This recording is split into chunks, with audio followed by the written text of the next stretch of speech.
I can make it there, I'll make it anywhere. It's up to you, New York, New York.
Welcome to another episode of the Reggie Hayes Jr. Sports Podcast.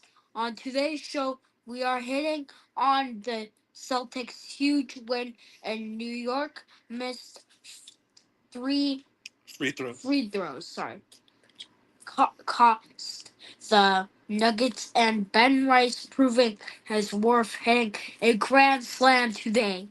Thank you, buddy. Appreciate that. Woo! Great. How are we doing? I'm your host, Richie. And as my guy Noah said it, those are the topics today. Noah, what are you wearing anyway today? What do you got going on here? His old jersey, of course. Why are you wearing my old Pee Wee football jersey? Because I love my dad. Oh, thanks, dude. On today's show, we're going to be hitting on the Yankees' bats coming to life against the Athletics. Ben Rice really emerging as the full-time solution at first base after this season. And I'm going to pitch a question to you, Yankee fans. If a trade opportunity was to present itself to move on from Paul Goldschmidt, whose stock might not be higher than it is this year, considering that he is older and plays the same position as Ben Rice, if you can get a starting pitcher, would you consider trading Goldie and making Rice the full-time first baseman? The reason why I pitched this idea is because once Giancarlo Stanton returns, it's going to be very difficult to get Ben Rice in the lineup unless if he figured out a way to play third base. So definitely a question worth asking, at least in my opinion it is. As the Yankees go, a ton of home runs today. Austin Wells getting in on the fun. Anthony Volpe, Aaron Judge, as I already stated, Ben Rice with the grand slam. Much needed win because, you can't be losing to teams that you're better than, bottom line. And the Yankees are much better than the Athletics, and you have to take advantage when you get those games on your schedule. So I am happy that the Yankees are getting a series victory here. So that is pretty cool. Oh, look, Mama Eunice said, great job. Pretty cool, right? But that's not why I'm here. I'm here to complain about what I endured yesterday, which is watching the Knicks squander a chance to win their most important game in 25 years. What went wrong? Well, outside of everything after the introductions, the Boston Celtics, quite frankly, were just never met with their intensity. The Knicks could not even muster up a smidge of the intensity that the Boston Celtics had. And the story of the first two games, despite Boston blowing the two leads, which were substantial 20-point deficits that the Knicks had to overcome, was the fact that they were uncontested threes yet again. But this day, the Celtics were in on it. From Pritchett, KP, Tatum, everyone was hitting from downtown. And the Knicks defense was just unacceptably gross. It was bad. It seemed like the Knicks took too long to get into defensive sets. And, when you're a seasoned team like the Boston Celtics and you constantly are used to winning championships, um, a 2-0 deficit doesn't necessarily phase you, or this is kind of like uncharted waters for this particular game. I like what you guys are doing, by the way. Good idea. I have a suggestion for Coach Tom Thibodeau that could potentially work. One of the biggest albatrosses in this series that has been going on is the horrid free throw shooting from Mitchell Robinson. The Celtics have been taking complete advantage of it when they are in the penalty and putting Mitch at the line. So you basically get off the hook with not really having to play defense. And Mitch has just been that terrible at the free throw line. So this is my suggestion to you, Coach Tom Thibodeau. If you can bring Mitch into the starting lineup, give him, say, the first 3.5, 4 minutes of the game, maybe up to 5 minutes a game, have Josh Hart, Deuce McBride come off as your two main bench guys, you prevent the probability of Mitch getting fouled when they are in the penalty, because they're not just going to be fouling to foul that early in the game. That is something worth considering. Now, on the other side of that, what could be, I'm sorry, I'm boring you. On the other side of that, what could be problematic is that, if Boston is going to be chucking threes at the frequency that they are, it's going to be tough for two big men to compensate and cover that. And Karl Anthony Towns and Mitchell Robinson could be in a precarious position in that regard. But I believe that the definition of insanity is doing the same thing over and over again and expecting different results. Yes.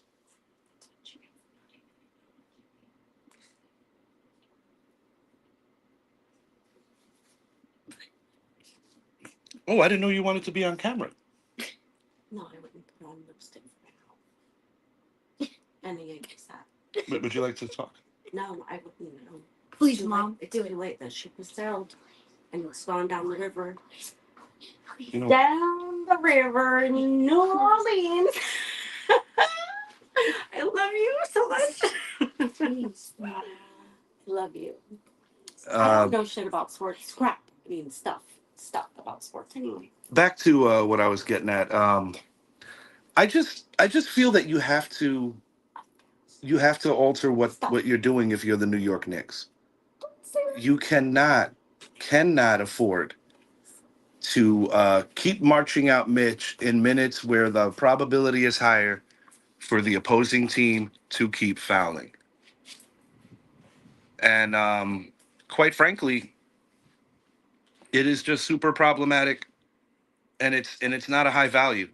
Because I would bring in Mitch in the final 2 minutes of quarters and maybe the first 3 minutes, 4 minutes of quarters, which would essentially mean that he's starting. And when you consider that Tom Thibodeau already runs with a very short bench to begin with, and he puts so much on his starters, Josh Hart is still going to get those max minutes. I just think it's a way to eliminate more and more intentional fouls of Mitchell Robinson. So what do you guys think? Am I making sense, or am I just talking out of both sides and not making any sense? I personally think that strategically it could help the Knicks. Denver Nuggets, bad loss today. No going around it, a bad loss. Nikola Jokic uncharacteristically missed some huge free throws down the stretch, as did Aaron Gordon.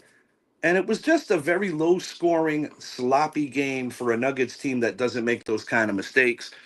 But Denver's been through these battles before. But as every game continues, it looks like OKC gets more mature and just more prepared and ready for these moments because they are getting used to being in these kind of series. Last year, youth and size cost them a victory. Go ahead.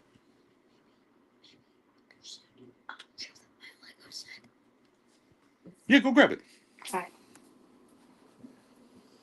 Yeah, last year, in my genuine opinion, I believe that length, lack of size, lack of defensive prowess in the middle, and youth. But this is the Thunder's second go around being a high seed, and I think this time around things could bode a lot better. And that's what I got right now. Who do you guys like tonight, Indy or Cleveland? I'm taking Cleveland for the road dub and to tie this thing up at 2. I would prefer to see Indy if the Knicks are fortunate enough to get by the Celtics, because I do want to play them in the next round. However, I do believe that it's going to be the higher seeded Cleveland team that's going to wake up from a ginormous nap. Go ahead, Noah. What do you got? I got Obi-Wan Kenobi Lego set. So I'm really fascinated with the way that a lot of these kids are able to put together these Lego sets at the frequency. This is his lightsaber. And I love this because it's constant thinking. So this is Obi-Wan Kenobi, as you stated. He won't. He does not stop until he's done. Yeah, he gets that instruction booklet and he just goes in. My my living room is just stacked with all of his Lego creations. I have a Ninja Go one, and Yeah, Legos but the Legos were never this elaborately cool when I was a kid. They just weren't. Well, at Walmart they sell a bonsai tree. They Really? all kinds of things that I would love to display in the house. Potentially both, with me.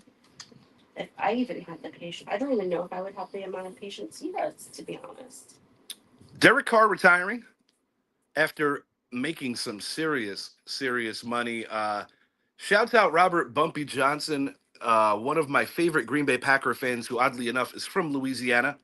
His wife is a Saints fan, and he just loves trolling his home team. And yesterday he invited me to come on, chat some football with him yesterday on a live. And I must say, we had a lot of fun just antagonizing the Saints fan base. Now, I want to make this clear. I don't have anything against the New Orleans Saints, but I do get serious when I feel that people are doing too much of the homer card, particularly in the National Football League, and just ignoring history. The topic came up as to all-time top 5 quarterbacks. And while my assessment might not be the most popular, I'll kind of give you guys a little spill on what I talked about. I said in no particular order, the top 5 quarterbacks ever to play in the National Football League: Tom Brady, Joe Montana, Peyton Manning, Dan Marino, John Elway, with Patrick Mahomes and Drew Brees also in the top 10, Mahomes closer to the top 5. All right. Here's 2 Lego sets. All right. Who's this guy? So Luke Skywalker. That is Luke. And what we got here? And that Darth Vader. That Darth Vader's dope. I like that Darth Vader. You know. I like it. They're not together. They're not each sold separately. And that they're like just separate. You sound like a pitchman for Lego. You know that? Yeah. No. No. All right. Back to the podcast. Siéntate. What do you put these away? Okay, Bobby. Thank You know where for they go. doing that. Yeah, my kid loves Star Wars. My kid is big into Star Wars, and he loves his Legos. But yeah, Derek Carr, man. When I think about the kind of money that he took from the Saints, and he's always a guy that I've genuinely respected. I guess all I can say is thank God they drafted a quarterback. And the Pittsburgh Steelers waiting on Aaron Rodgers right now is just completely absurd. That is not a dependable guy that you should be waiting on for anything. For anything. That you should not be waiting on Aaron Rodgers, given just it's similar to the guy he replaced in Green Bay, Brett Favre, who every year he made people wait and wait and wait. But Rodgers is becoming that guy right now, and it's becoming problematic for the Pittsburgh Steelers. Last one. So, oh well. So what's this we got here? It's a good guy because Baby Yoda would never go on a bad team. So that's Baby Yoda? Yeah. Yoda always looks old though. It doesn't matter what year it is. All right, that's Yoda.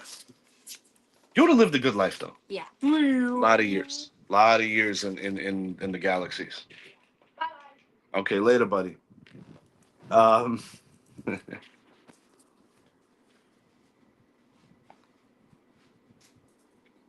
So yeah, that's where I'm at with the Carr situation.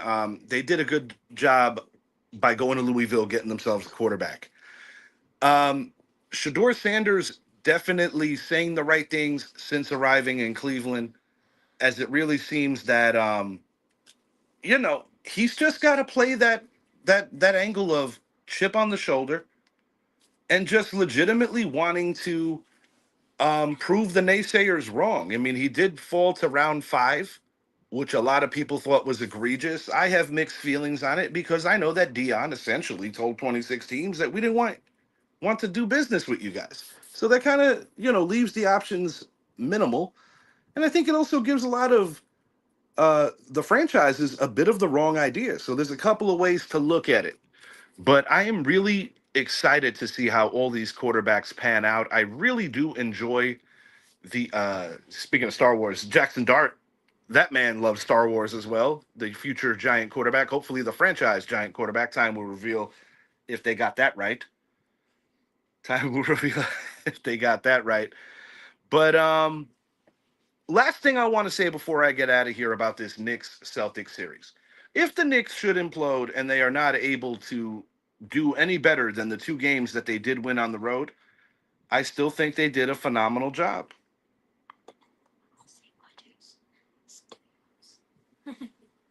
Oh, okay.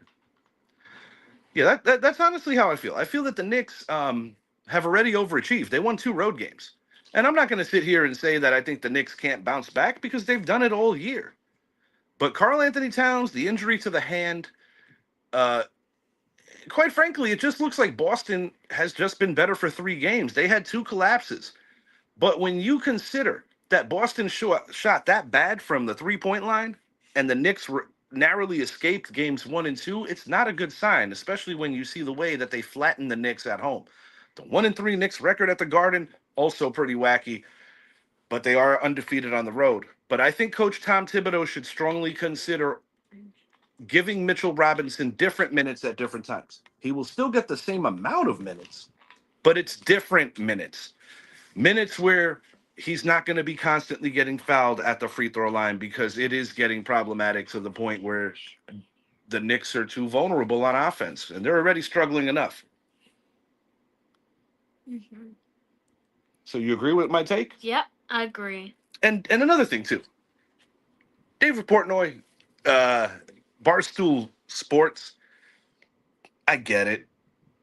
But calling the Knicks a second-rate organization, I think that's a little bit low, for lack of a better word. I understand that the Boston Celtics have the most NBA World titles, and they've won 3 in, well, let me see, 3, 4. They got 5 in my lifetime. I'm in my mid-40s. I guess what I'm trying to say is the large chunk of Celtic championships were born and bred in is that Chewy? Yeah. Were had in the 60s. Oh, damn near half of their championships were in the 1960s. And I don't know. It's like you can't have it both ways. You don't lose 2 games and then suddenly act like, one blowout win and diminishes the quality of your opponent. Because if the Knicks should come back and win, it really makes him look bad, and it would be one of the worst takes that just wouldn't age well. Of course, I want to win this series. I hate Boston teams, but more so, I do believe in gradual growth, and there's no denying that the New York Knicks need to improve the bench, get a deeper roster in that regard. There is literally no denying that. But you know, it's one game at the end of the day, and no 2 games are the same, and that's something that I think needs to be stressed when you are in the playoffs. The Knicks essentially tomorrow is a game 7 mentality because blowing an 0-2 lead, a 2-0 lead rather, after going home just isn't it. But until next time, I am Richie. He is Noah. Yeah. And I think we're gonna probably do a little family movie time, chill it out. Um, Oh, one more stick. I gotta say this, but there's something coming. Who is it? I'll tell you, I had to wait a long time until I decided to even do this show because I was in such a poor mood, and not because the Knicks lost. It's the manner in which they lost. But I do think, to a level, I find I find Knicks fans very, very annoying because sometimes you got to act like you've been there, but that's Yoshi. Sometimes you got to act like you've been there before. And quite frankly, the Knicks have not done that. The Knicks fan base has not done that. And I personally do not appreciate the overconfidence. There's a reason these guys are the defending world champions. So when Knick fans come across with that abrasive F Boston, this and that, I understand that the feelings are real and we don't like them and they don't like us. But sometimes part of winning as a fan base is acting like you've been there before. So I will hold my Knick fans accountable for that. And I don't like to chirp until I see triple zeros and I know it's over. Until next time, I am Richie. Knicks, remove your head from your sphincters. Sphincters. And Coach Tom Thibodeau, please consider using Mitch in different minutes. He could still get the same amount of minutes, but it wouldn't be the worst idea to have Josh Hart as a nice infused injection on your bench, which could help in a bigger way. But Knicks, bottom line is, no matter who's in there, you got to hustle. You got to take care of the basketball a lot better, and you just got to play better defense. You cannot let Boston just hang out at the three-point line and just rain threes and assume that they're going to keep missing, because yesterday they proved that they are not, and they are very much in this series. Have a great rest of your day. Happy Mother's Day to all. Goodbye. Goodbye.